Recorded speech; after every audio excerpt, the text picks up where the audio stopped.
नमस्कार दोस्तों, स्वागत है आपका आपके अपने चैनल पीसफुल सफर में। जब पूरा संसार सो रहा होता है तब ब्रह्मांड की सकारात्मक ऊर्जा और दिव्य ऊर्जा सबसे चरम पर होती है। आज हम उस अंतिम और गुप्त ज्ञान की यात्रा पर निकलने वाले हैं जिसे भगवान श्री कृष्ण ने इस धरती को त्यागने से ठीक पहले प्रकट किया था। एक ऐसा रहस्य जो महाभारत के युद्ध के बाद काल के गाल में कहीं छिप सा गया था। श्रीमद् भागवत का वह परम ज्ञान जिसे यदि कोई मनुष्य रात को सोने से पहले केवल सुन भी ले तो उसके अवचेतन मन से जन्मों जन्मों का भय, तनाव और नकारात्मकता मिट जाती है। आइए इस आध्यात्मिक और रहस्यमयी सफर की शुरुआत करते हैं। समय के पहिए को थोड़ा पीछे घुमाते हैं। कुरुक्षेत्र का महायुद्ध समाप्त हो चुका था। चारों ओर सन्नाटा था। जीत पांडवों की हुई थी, लेकिन इस जीत की कीमत बहुत बड़ी थी।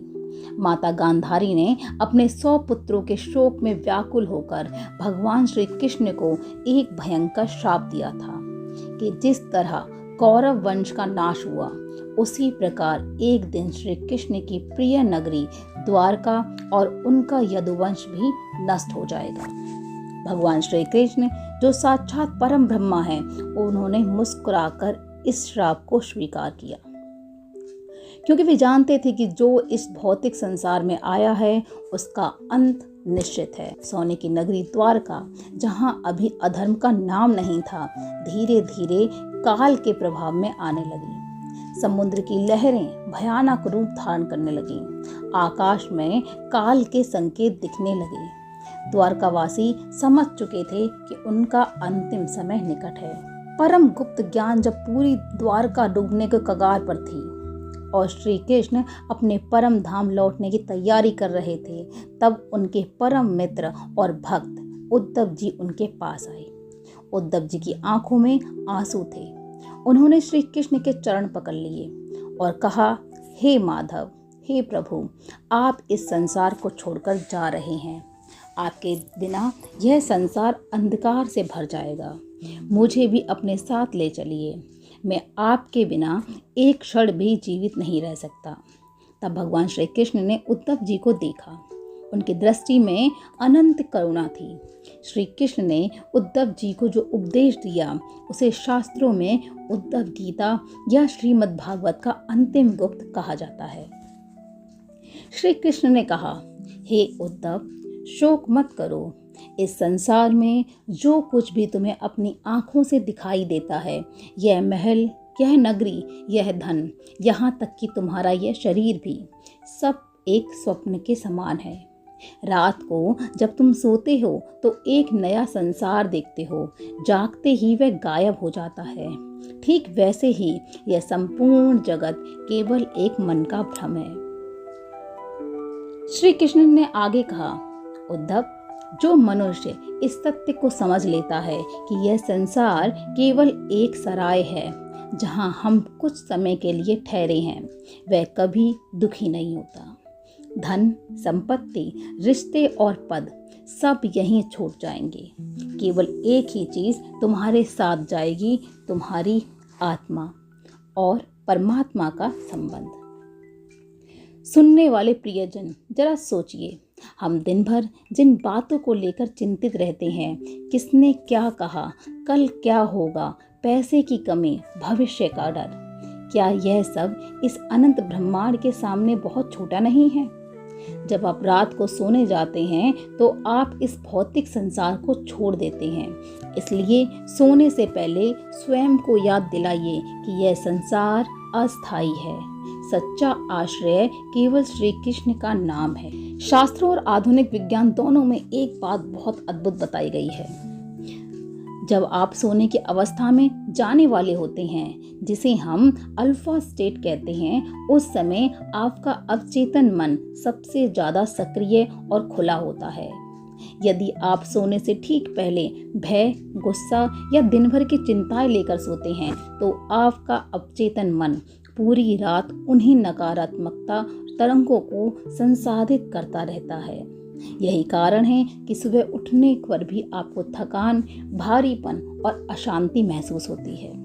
लेकिन यदि आप सोने के ठीक 10 मिनट पहले अपना मन भगवान श्री कृष्ण के चरणों में लगा देते हैं, उनके नाम का स्मरण करते हैं, तो आपका अवचेतन मन पूरी रात ब्रह्मांड की सबसे उच्च दिव्य ऊर्जा से जुड़ा रहता है। रात की साधना महाभारत काल की एक गुप्त कथा आती है। जब पांडव 12 वर्षों के वनवास और 1 वर्ष के अज्ञातवास में दर दर भटक रहे थे, तब उनके पास ना कोई सेना थी, ना राजपाट और ना ही सुरक्षा। दुर्योधन के गुप्तचर रात दिन उन्हें मारने की फिराक में रहते थे। जंगल का घनघोर अंधेरा, जंगली जानवरों का डर और कल की अनिश्चितता किसी भी सामान्य मनुष्य को तोड़ सकती थी। परंतु पांडव हर रात सोने से पहले क्या करते थे?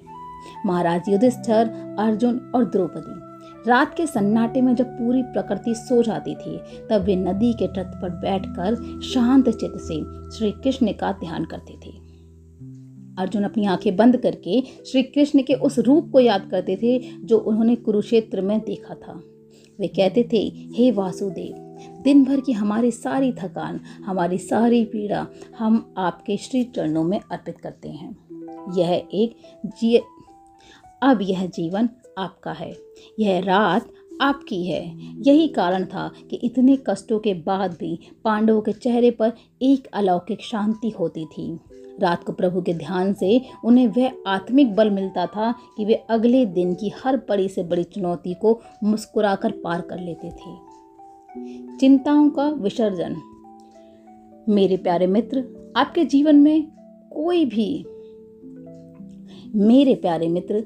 जीवन में भी कोई ना कोई वनवास चल रहा होगा। हो सकता है आप किसी बीमारी से जूझ रहे हो, किसी आर्थिक तंगी से परेशान हो या किसी अपने के व्यवहार से दुखी हो। लेकिन याद रखिए, जब रात का अंधेरा आता है तो वह आपको यह दिखाता है और यह सिखाता है कि अब काम करने का समय खत्म हो चुका है। अब सब कुछ ईश्वर पर छोड़ देने का समय है। सोने से पहले अपने हाथों को जोड़िए और श्री कृष्ण से कहिए, हे प्रभु, आज के दिन जो हुआ, अच्छा या बुरा, मैंने अपना सर्वोत्तम प्रयास किया। अब इसका फल आपके हाथ में है। मेरी चिंताएं अब मेरी नहीं, आपकी है। मुझे अपनी शरण में लीजिए। जब आप इस भाव के समर्पण करते हैं तो आपकी आत्मा को वह विश्राम मिलता है जो कोई नींद की गोली या सुख सुविधा नहीं दे सकती। भगवान को पाने के लिए किसी कठिन तपस्या, बड़े बड़े अनुष्ठानों या वेदों के ज्ञान की आवश्यकता नहीं होती। भगवान को केवल एक चीज चाहिए, एक शांत और एक निश्चल हृदय। दक्षिण भारत के एक छोटे गांव की कथा है। एक गरीब अनाथ बालक था। उसके पास न रहने को घर था, न खाने को भोजन। दिन भर मेहनत करने के बाद वह रात को एक पुराने मंदिर के प्रांगण में सो जाया करता था। उसके पास भगवान को चढ़ाने के लिए न फूल थे, न फल और न ही कोई मंत्र आता था।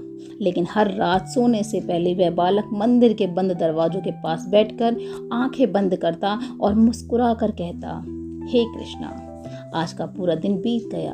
तुमने मुझे सांसें दी, इसके लिए धन्यवाद। अब मैं सोने जा रहा हूँ, तुम भी सो जाओ। अगर मुझे कोई डर लगे तो तुम मेरे पास आ जाना। वो बालक बिना किसी औपचारिकता के एक छोटे बच्चे की तरह अपने पिता से बात करता था। और जानते हैं क्या हुआ? गांव के बड़े बड़े ज्ञानी पंडित जो दिन रात मंत्र जपते थे, उन्हें कभी प्रभु के दर्शन नहीं हुए। लेकिन उस छोटे से बालक की निश्चल पुकार सुनकर स्वयं श्री कृष्ण बाल रूप में हर रात उसके पास आते थे। और जब तक वह बालक सो नहीं जाता था, तब तक उसके सिर पर अपना हाथ फेरते थे। भगवान के सामने जब भी जाओ, अपना सारा ज्ञान, अपना पद, अपना अहंकार बाहर छोड़कर आओ। हम दिन भर में मैं के अहंकार में जीते हैं। मैंने यह किया, मेरे पास ऐसा क्यों हुआ, मैं यह हासिल करूंगा, यह मैं ही हमारे दुखों की जड़ है। लेकिन जैसे ही आप रात को बिस्तर पर लेटते हैं, इस मैं को मिटा दीजिए। सोचिए, यदि आज मेरी आखिरी रात हो तो मेरे पास क्या बचेगा? कुछ भी नहीं, केवल मेरी भक्ति और मेरा भाव। श्री कृष्ण श्रीमद् भगवद गीता के अध्याय 18 और श्लोक 66वें में अंतिम उपदेश देते हुए स्वयं कहते हैं, सब कुछ छोड़कर केवल मेरी शरण में आ जाओ। तुम शोक मत करो, मैं तुम्हें सभी पापों और दुखों से मुक्त कर दूंगा। यह आश्वासन स्वयं जगतगुरु श्री कृष्ण का है। जब वे स्वयं जिम्मेदारी ले रहे हैं तो फिर भय किस बात का, निराशा किस बात की।